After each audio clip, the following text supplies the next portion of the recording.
Si j'avais laissé cette cassette, justement, si j'avais encouragé le fait qu'elle se balade de baladeur en baladeur, justement, audio, et ben peut-être que ça aurait pu être le premier mini-buzz de ma carrière d'artiste et de slammer.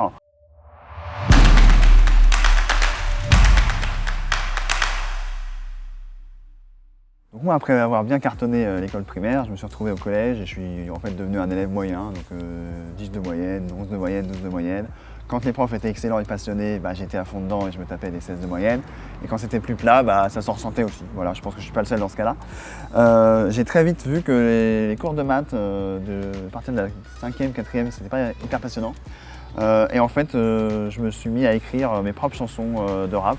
Alors je pense que c'était du slam, mais pour moi à l'époque c'était du rap, mais c'était ce qui est devenu ensuite le slam, c'est-à-dire plutôt des textes aux rimes riches, qui abordent des sujets, et souvent sans refrain d'ailleurs. La France en bas rencontre le haut, le championnat. Et ton concept d'égalité et de fraternité vole en éclat. Pas la peine d'être rémiste pour constater que le niveau de vie a baissé.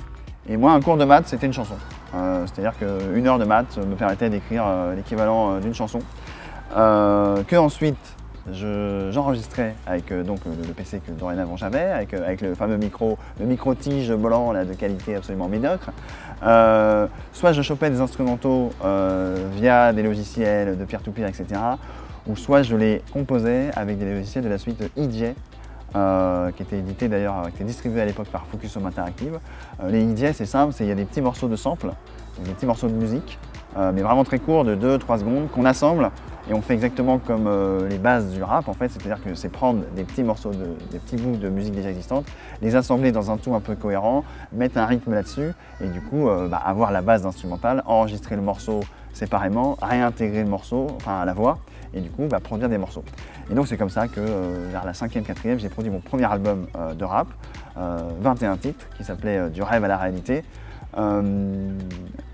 À l'époque, moi j'avais pas de graveur, parce qu'avoir un graveur de CD, c'était quand même un truc de dingue. Mon pote par contre qui avait les deux PC, lui il avait un graveur.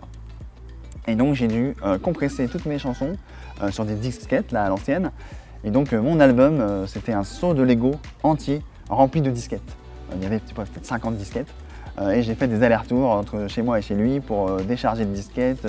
Une fois sur deux, avoir une disquette corrompue, donc il fallait recharger le fichier, etc. Pour que lui puisse enfin me graver ces 21 titres sur un CD exploitable. Je ne sais plus comment j'ai fait, mais j'ai réussi à mettre un titre sur une cassette, parce que c'était encore autre chose, un titre sur une cassette. Et j'ai commencé à le faire passer à une ou deux personnes dans le collège qui avaient entendu parler que je faisais de la musique. J'ai passé ce titre-là sur une cassette. Cette personne qui était assez influente, je crois qu'il habitait en cité, etc., était assez influent, il ne voulait pas me la rendre en fait. Il était dans son baladeur en boucle, il ne voulait pas me la rendre. Et moi à l'époque, je faisais quand même ça un peu en cachette, j'assumais pas de faire ça. Je ne savais pas ce que mes parents allaient penser du fait que je m'exprime et que je dise des trucs qui parfois allaient peut-être à l'encontre de leurs valeurs.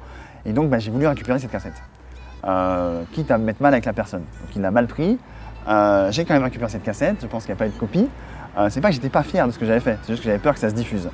Et en fait, il n'y a pas longtemps, j'ai eu le déclic que si ça avait été différent, si j'avais laissé cette cassette, justement, si j'avais encouragé le fait qu'elle se balade de baladeur en baladeur, justement, audio, et peut-être que ça aurait pu être le premier mini-buzz de ma carrière d'artiste et de slammer. Je regrette pas que ça n'ait pas été le cas, mais en tout cas, je trouve le clin d'œil assez sympathique. Et je chéris toutes ces chansons qui étaient à la fois des cris de révolte et de rebelle, mais façon rap intelligent, rap conscient, si on doit parler avec des mots d'aujourd'hui, et à la fois des déclarations enflammées d'amour, toujours en slam, avec la personne que j'idéalisais à l'époque comme pouvant être ma petite copine.